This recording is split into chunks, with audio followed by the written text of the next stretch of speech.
Hey folks, welcome to Threes In. Bobo's here.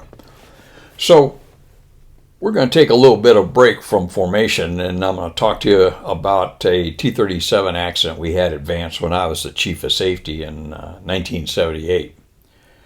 It turns out, early in the morning one morning, we get a call from the command post telling us that one of our T-37s is down. What do you mean down? Well, we just lost him. We don't have any contact with him. Oh, great. So we started getting everybody together and trying to figure out what happened. And I'm not sure today how exactly that call came in. But what had happened, the airplane had pranged just short of the runway up at Kegelman. Now, Kegelman was our alternate airfield for T-37 work, was where they went up, practiced different patterns and touch and goes and so forth. So these guys were flying up early in the morning. It was a flight commander and the assistant flight commander in the same flight. Were flying up to open up the field for the daily operation. And they hit, like I said, short of the runway. Both of them survived. The airplane was kind of bent up, but I think they were able to put it back together. It flew again, but you know those damn things never fly quite straight after you bend them. But anyway, so we get these guys back to the base and start our initial interviews with them. Of course, we pulled them apart and said, okay, tell us what happened. And very shortly it came out that they were playing a game. There's no way, I guess they figured they could hide it or cover it up. I mean, might as well tell what happened, so they did. The name of the game was to see who could begin the drill the furthest out from 5,000 feet, the altitude that they flew from Vance up to Kegelman at. So the rules were, once you retarded the throttles, you could not advance them, and once you lowered the gear or a drag device, flaps or speed brake, you couldn't retract them.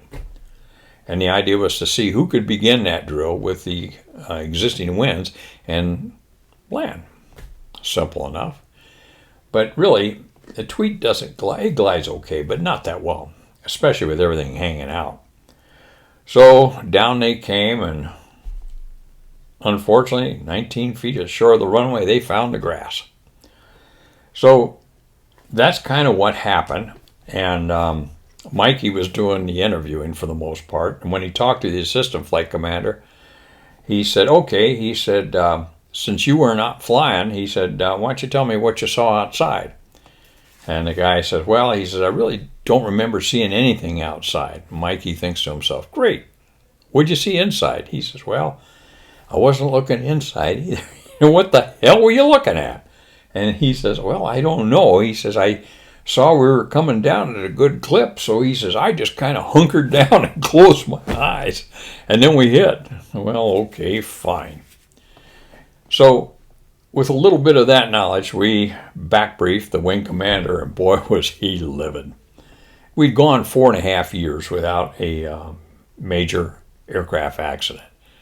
And to have something like this happen, at any rate.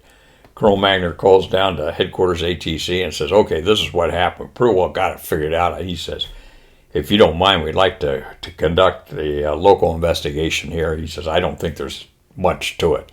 And they concurred, so our office conducted the accident investigation. So it kind of went as more or less as I explained to you here. It was really straightforward, if you will.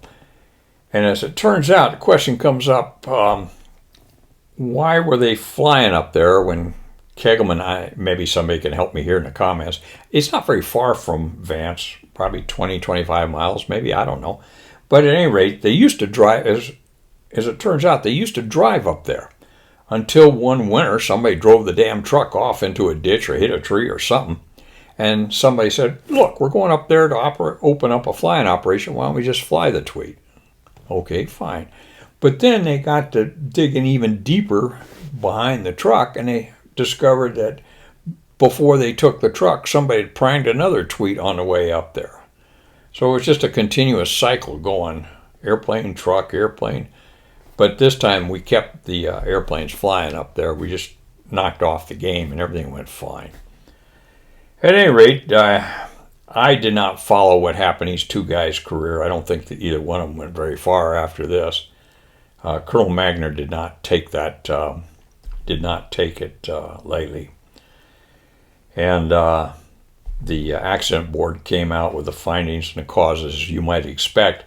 And all the while, I'm sitting there thinking, in my cynical mind, I don't know why we don't try to pin this on civil engineers and claim they built the runway 19 feet too short and they would have been fine. But I think the way that thing went, they would have pranged it anyway.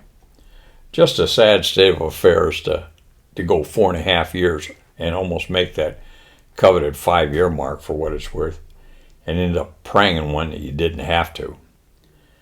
At any rate, that was the Tweed accident that happened on my watch, and with that, this is Bobo Base Gear Stop today.